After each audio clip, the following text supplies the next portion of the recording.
Welcome to the Tech Egg. Don't get scrambled. Enjoy the video. In this video, I will explain how to export an SQL database. First, you need to decide on your export method. You can use command line tools like miscldump or pgdump, or opt for a graphical user interface like phpMyAdmin or SQL Server Management Studio.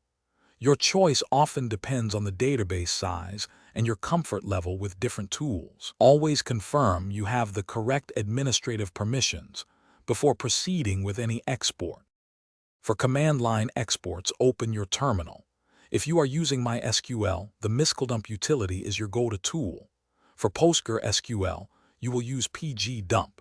The basic command involves specifying the database name, your username, and the desired output file path.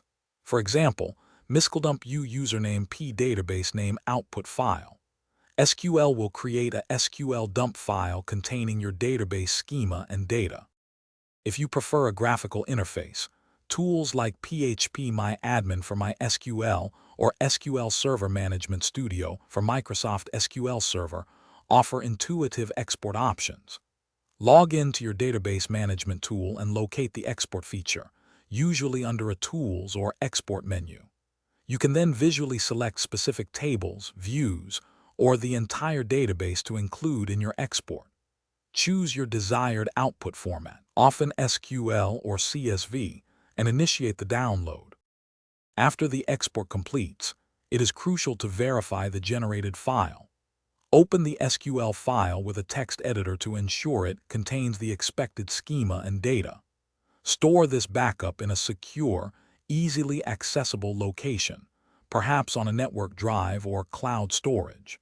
For very large databases, consider compressing the file using tools like gzip to save significant storage space and facilitate faster transfers. This ensures your data is safe and ready for future use.